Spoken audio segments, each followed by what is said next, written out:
Bonjour tout le monde, et bien aujourd'hui bienvenue sur la chaîne Soledo et je vais vous parler de l'oracle Fontaine que vous voyez actuellement à l'écran. Cet oracle, écoutez, ça fait longtemps que je l'ai puisque je crois que c'est un oracle un des premiers oracles que j'avais acheté. À l'époque ça se vendait sur France Loisirs et c'était en 2002 je crois, aux éditions, oui, c'est les éditions France Loisirs qui étaient sorties en 2002. Et malheureusement, cet oracle il se fait plus. Il n'a pas été reconduit, on ne le trouve plus. Ou du moins quand on le trouve, il est vendu assez cher. Je crois que je l'ai vu dans les 80 €, je crois, quelque part, si c'est pas plus, à la vente. Donc, autant vous dire que c'est quand même quelque chose. Bon, peut-être après qu'un jour ils le referont, hein, je ne sais pas, mais toujours est-il qu'actuellement on ne le retrouve pas. Et il était assez sympa, bien que les cartes soient un peu des dessins enfantins, pour certaines cartes, vous allez voir, mais franchement, c'est un jeu qui était sympa. Alors, à l'intérieur du livre, on a pas mal de choses. Donc, évidemment, la découverte de l'oracle de Fontaine, hein, elle nous explique un peu dans quel but cet oracle a été fait. Je ne vous ai pas dit, c'est Émilie Porte et Laure de Matarel qui l'ont fait. Donc c'est un oracle et vous explique donc dans quel but il a été fait et comment s'en servir. Et après on attaque tout de suite donc les cartes. Donc c'est un livret, vous voyez, qui est en couleur. Donc là, avec la carte qui est représentée, et ici le symbolisme de la carte, et ça pour toutes les cartes. Donc là vous avez l'interprétation générale qui est mentionnée ici. Après vous avez par thème, affectif, professionnel, santé, avec des exemples d'associations. Et il est possible aussi, certaines cartes aussi possibilité de faire une datation. Donc vous avez ça pour toutes les cartes. Et vous voyez que le livre est très joli. En plus, il est costaud. Ça fait quand même quelques années que je l'ai. De 2002, voilà, ça fait quand même pas mal de temps.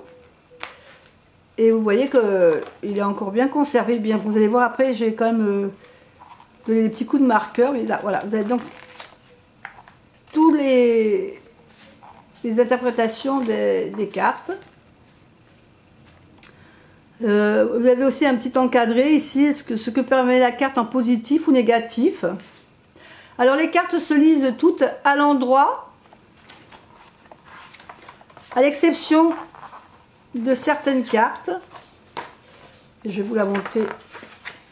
À l'exception de la carte 10, je vais essayer de la retrouver.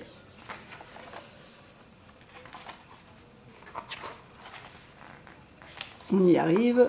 Alors, à l'exception de la carte 10, évidemment, qui est la récolte, et on voit pourquoi, puisque cette carte a deux possibilités de lecture, à l'endroit ou à l'envers. Et à l'exception de la carte 11 aussi, qui peut se lire à l'endroit et à l'envers. Sinon, toutes les autres cartes se lisent forcément à l'endroit. Donc là, toujours, on a toutes les cartes. Et ça, jusqu'à la carte 26. Donc là, c'est la 24, 25. Et la carte 26. On a une 27e carte qui n'est pas numérotée, qui est la carte de la chance.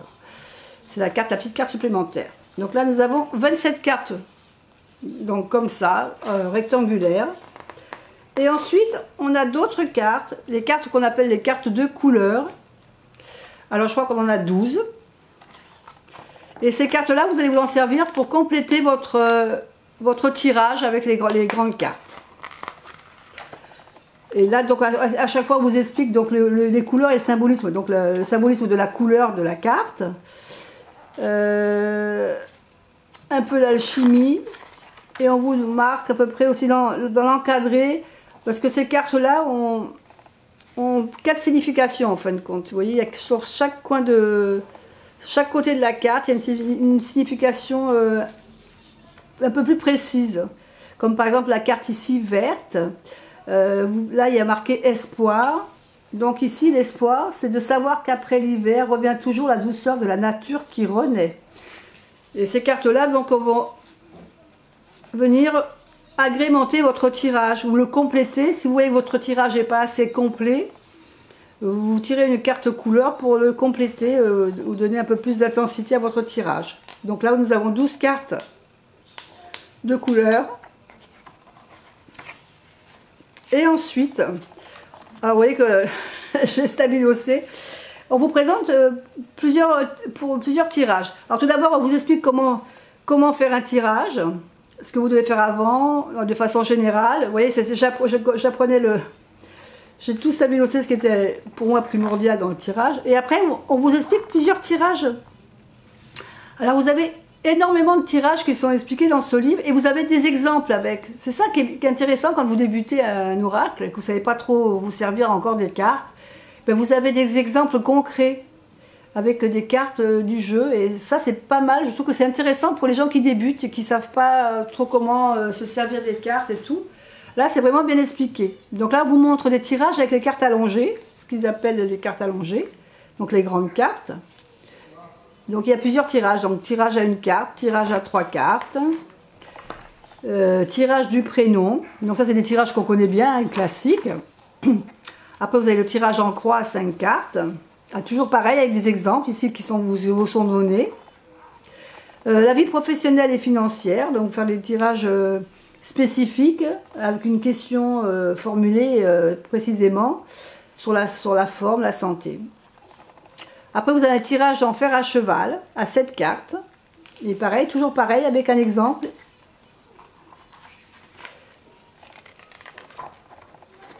Ensuite,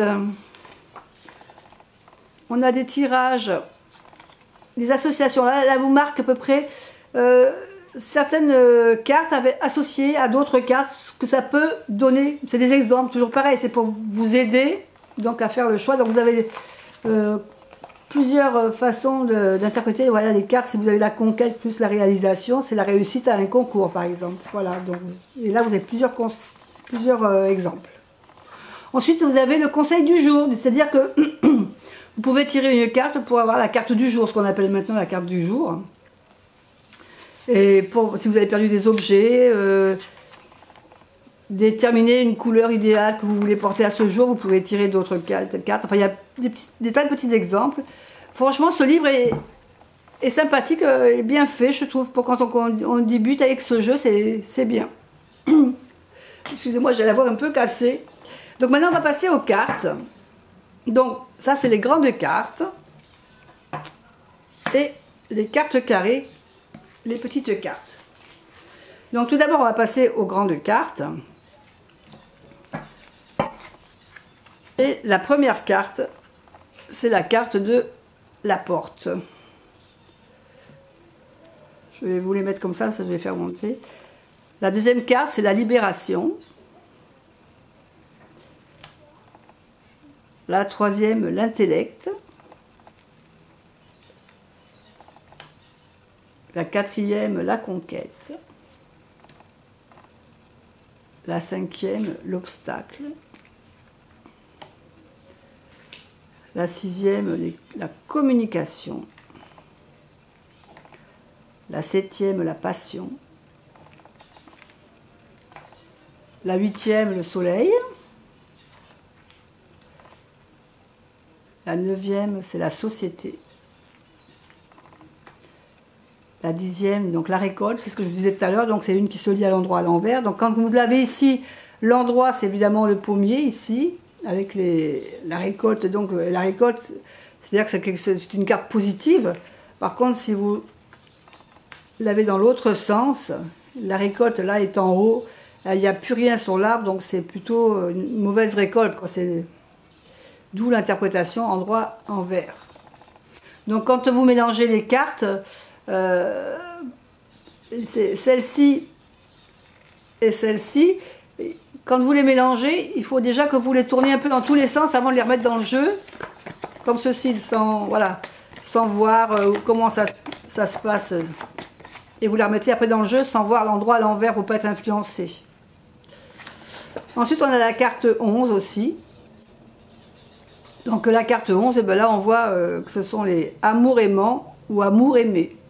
Donc suivant comment vous l'interpréterez, homme, femme, c'est à vous de voir un peu votre interprétation. Donc c'était la 11e. La 12e carte, c'est la mer. Alors la 13e, on voit le squelette, c'est la fin. Remarquez la corrélation du numéro 13 avec la carte des tarots aussi. La 14, l'aube. La 15, le voyage. La 16, l'angoisse. La protection. 18, le silence. 19, le choix. La 20, la lutte. 21, la lune. 22, la réalisation. 23, le renversement. 24, le ciel.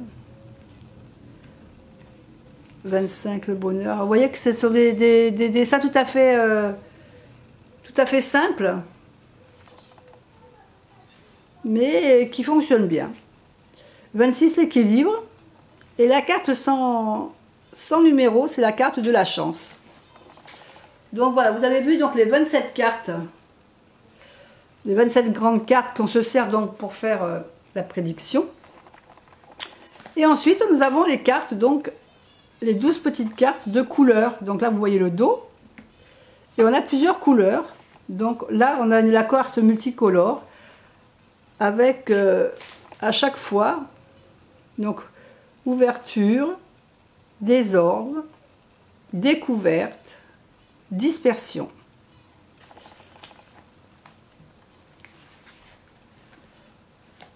Ensuite, on a la carte solution. Je l'ai laissé comme ça parce que je pense que le focus se fait peut-être mieux comme ça.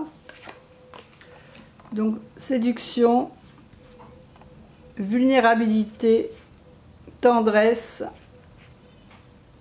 et immaturité. Je vais enlever parce que sinon je vois que le focus se fait pas trop bien. Là, on a neutralité, dépression, expérience et insensibilité.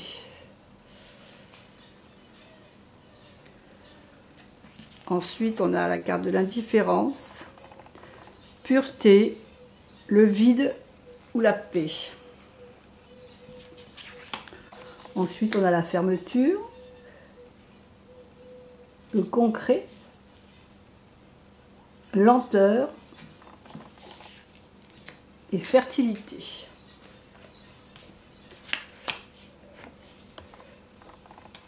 Ambivalence, espoir, trouble, évolution.